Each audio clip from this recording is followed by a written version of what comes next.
അതിസുന്ദരമായ പുഞ്ചിരി വിടർത്തിക്കൊണ്ട് നിൽക്കുന്ന നവദമ്പതികളുടെ ഒരു പുതുചിത്രം ചുമരിൽ തൂക്കിയിരിക്കുന്നത് കണ്ണിമയ്ക്കാതെ അവൾ നോക്കി നിന്നു. തൻ്റെ മിഴികളെ ഈറനണിയിക്കുന്ന ഓർമ്മകൾ സാഗരം പോലെ അവളുടെ മനസ്സിലേക്ക് ഒഴുകിയെത്തി. വിധി തനിക്കു നൽകിയ തീരാനോവ് അവളുടെ മനസ്സിനെയും ശരീരത്തെയും ഒരുപോലെ വലിഞ്ഞു മുറുക്കി. നിശബ്ദമായ മുറിക്കുള്ളിൽ അർദ്ധശൂന്യമായ ബെഡിലേക്ക് നോക്കിയപ്പോൾ വെടിയൊച്ചകൾ കാതുകളിൽ മുഴങ്ങി. ഭയം നിറഞ്ഞ കണ്ണുകളോടെ അവൾ തൻ്റെ ഇരുചെവികളും കൈകൾ കൊണ്ട് ബലമായി പൊത്തി. വീണ്ടും അതേ ശബ്ദങ്ങൾ തൻ്റെ കാതുകളിൽ മുഴങ്ങുന്നതായി തോന്നിയപ്പോൾ തന്നെ വേട്ടയാടിക്കൊണ്ടിരുന്ന ഭയാനകമായ ആ ദൃശ്യങ്ങൾ അവളിൽ വ്യക്തമായി. കണ്ണുകൾ ഇറുക്കിയടച്ച് നിലത്തേക്ക് ഊർന്നു വീണുകൊണ്ട് അവൾ തേങ്ങിക്കരഞ്ഞു. ഓർമ്മകൾ തിരമാലകൾ പോലെ അലയടിച്ചു. നീണ്ടുകിടക്കുന്ന പച്ചപ്പരവതാനിയിൽ മുങ്ങിക്കുളിച്ച് തെക്കൻ കാശ്മീരിലെ അതിമനോഹരമായ ബൈസറാൻ താഴ്വര. ഭൂമിയിലൊരു സ്വർഗമുണ്ടെങ്കിൽ അത് ഈ പഹൽഗാമിലെ സുന്ദരമായ താഴ്വരയായിരിക്കട്ടെ എന്ന് മനസ്സ് വെറുതെയെങ്കിലും മന്ത്രിച്ചുപോയി. കണ്ണിനും ഹൃദയത്തിനും ഒരുപോലെ കുളിർമയേകുന്ന ദൃശ്യങ്ങളെ പകർത്തിയെടുത്തുകൊണ്ട് ഒരുപാട് വിനോദസഞ്ചാരികൾ അവിടെ ഉണ്ടായിരുന്നു. വിവിധ ഭാഷകളും വേഷങ്ങളും സംസ്കാരങ്ങളുമായി പല ദേശക്കാർ. അപരിചിതരായ ആളുകളിൽ ചെറിയൊരു പുഞ്ചിരി വിടർത്തി പലരും പരിചിതരെ പോലെ ഇടപഴകി. അവിടെ പ്രായമോ ഭാഷയോ വർണ്ണമോ ജാതിയോ ഒന്നും തന്നെ ആരെയും ബാധിച്ചിരുന്നില്ല. കുതിരസവാരികളും ഭക്ഷണവും മറ്റു കാര്യങ്ങളുമായി ഓരോരുത്തരും ആസ്വാദനങ്ങൾ കണ്ടെത്തുമ്പോൾ തങ്ങളും അതിൻ്റെ ഭാഗമായി കഴിഞ്ഞിരുന്നു. വശ്യമായ മനോഹാരിതകൾ മൊബൈൽ ക്യാമറയിൽ ഒപ്പിയെടുക്കുമ്പോൾ അവളുടെ ഉടലിനെ ചുറ്റിപ്പിടിച്ചുകൊണ്ട് തൻ്റെ പ്രിയതമൻ ആ നെറ്റിയിൽ ചുണ്ടുകൾ കൊണ്ടൊന്ന് മുത്തി.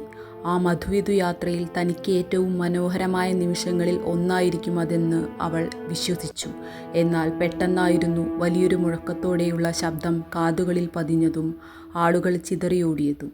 ചിലർ എന്താണ് സംഭവിച്ചതെന്ന് മനസ്സിലാവാതെ സ്തംഭിച്ചു നിൽക്കുകയായിരുന്നു.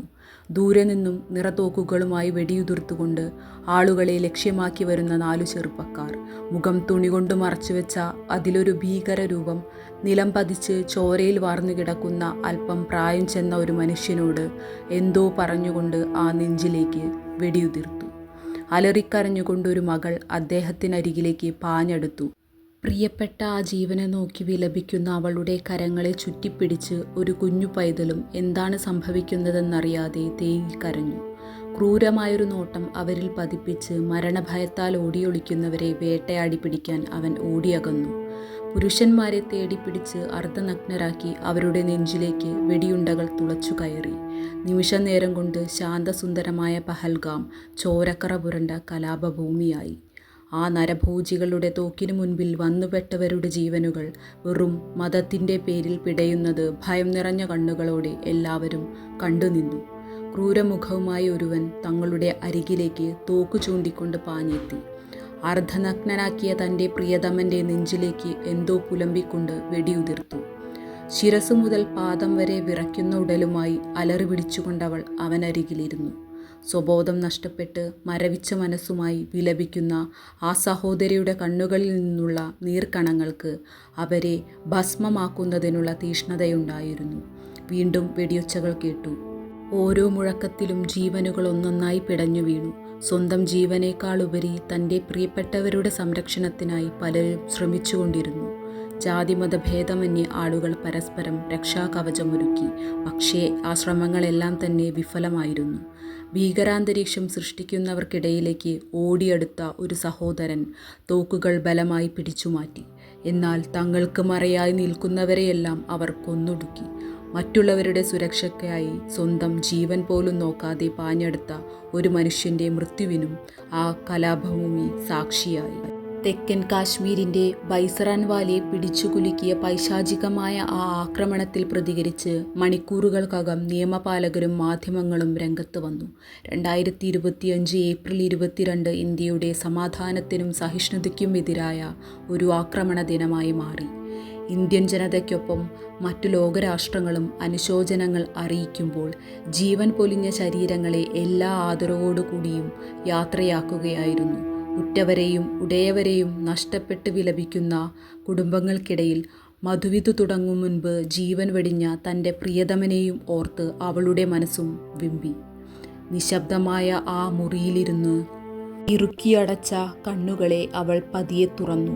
ചെവികളിലേക്ക് സൂചിമുന പോലെ തുളച്ചു കയറുന്ന വെടിയൊച്ചകളെ തടയാൻ ശ്രമിക്കുന്ന ഇരുകരങ്ങളെയും സ്വതന്ത്രമാക്കിക്കൊണ്ട് അവൾ തറയിൽ നിന്ന് എഴുന്നേറ്റു.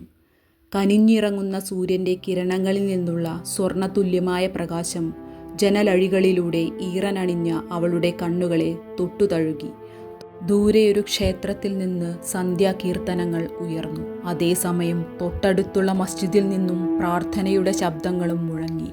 അസ്വസ്ഥമായ മനസ്സിനെ തടഞ്ഞു നിർത്തിക്കൊണ്ട് പതിയെ നടന്നവൾ ജനൽപ്പാളിയിലേക്ക് നോക്കി. കാറ്റ് ശാന്തമായി വീശുന്നു. കനിഞ്ഞു വീഴുന്ന അസ്തമയപ്രകാശം മണിക്കൂറുകൾക്കപ്പുറം ജീവിച്ചിരുന്ന തൻ്റെ പ്രിയപ്പെട്ടവൻ്റെ മന്ദഹാസം പോലെ അവൾക്ക് തോന്നി. അകലേക്ക് മറയുന്ന ആ പ്രാർത്ഥനാഗീതങ്ങൾ സമാധാനത്തിൻ്റെയും വിശുദ്ധതയുടെയും ഒരുമയുടെയും വിശ്വാസം പകർന്നു തരുന്നതായിരുന്നു. ജാതിയുടെയും മതത്തിൻ്റെയും പേരിൽ ഇനിയൊരു ജീവൻ പിഴുതെടുക്കാൻ ഉയർന്ന കഴുകൻ കാലുകളെ വിരട്ടിയൊടുക്കാൻ ഓരോ ഇന്ത്യൻ പൗരനും ഒന്നിച്ചു മുന്നോട്ട് വരട്ടെ. വിഭാഗീയതയ്ക്കും പകപോക്കിനും ഇടനില നൽകാതെ സത്യത്തിനും ന്യായത്തിനും വേണ്ടി നാം ശബ്ദിക്കട്ടെ. ഒരുമയുടെ പതാക ഉയർത്തിക്കൊണ്ട് ഭിന്നത മറികടന്ന് ഒരു പുതുഭാരതത്തിനായി നമുക്ക് കൈകോർക്കാം. ജയ് ഹിന്ദ്.